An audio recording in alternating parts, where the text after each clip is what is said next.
Hi అండి, అందరికీ నమస్కారం. Welcome to our SLVC channel. ఈరోజైతే మీకు మా గోదావరి జిల్లాలో చేసుకున్న చిన్న చేపల కర్రీ ఒకటి చూపించాలనుకుంటున్నానండి. చాలా టేస్ట్గా ఉంటుందండి కర్రీ అయితే. వీటిని అయితే దొందులు అంటారు, ఇసుక దొందులు అంటారండి వీటి పేరు వచ్చేసి.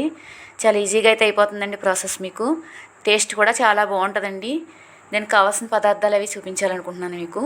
ముందుగా అయితే చేపల్ని బాగా తోమిన తర్వాత దాంట్లో కొంచెం మజ్జిగ, ఉప్పు వేసి ఒకసారి బాగా కడిగి పక్కన పెట్టుకున్నామండి. తర్వాత వచ్చేసి మీకు ఉప్పు, కారం, పసుపు, కొద్దిగా గరం మసాలా తీసుకున్నాను నేను. వాటిలోకి సన్నగా తరిగిన ఉల్లిపాయలు 2 చిన్న సైజువి, కరివేపాకు, పచ్చిమిర్చి చీలికలు, అల్లం వెల్లుల్లి పేస్టు, కొత్తిమీర. ఇదైతే ముందుగా శుభ్రం చేసి పెట్టుకున్న చేపల్లో ఉప్పు, కారం, పసుపు వేసి పైకి కిందికి మొత్తం ఒకసారి కుదుపుకొని పట్టేలాగా చేపలకి ఒక 10 నిమిషాలు అయితే నానబెట్టుకోవాలండి ముందుగా.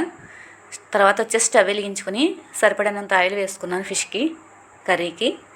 దాంట్లో సన్నగా తరిగిన ఉల్లిపాయలు, పచ్చిమిర్చి, కరివేపాకు కూడా వేసి బాగా ఫ్రై చేసుకున్నానండి. దోరగా వేయించుకోవాలి.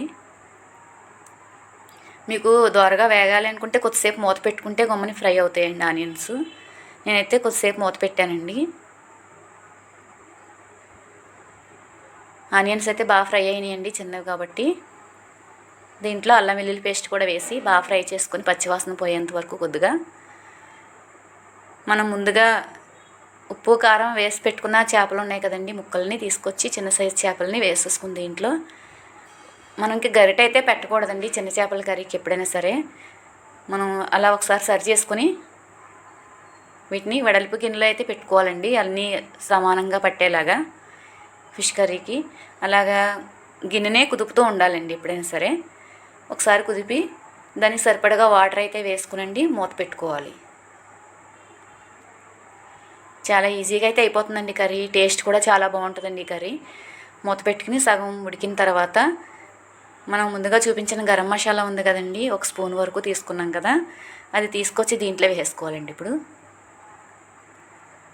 వేసేసి కొద్దిగా కొత్తిమీర చల్లి కొంచెం బాగా ఎగరనివ్వాలండి. వాటర్ అంతా ఎగిరేంత వరకు కర్రీని చూసుకుంటూ ఉండాలి దగ్గరుండి.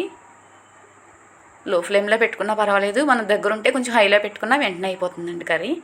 కర్రీ అయితే రెడీ అయిపోయిందండి. చివరిగా చూడడానికి చాలా ఎలా ఉందో టేస్ట్ కూడా అలాగే ఉంటుందండి. చాలా టేస్టీగా ఉంటాయి చేపలు ఇవి.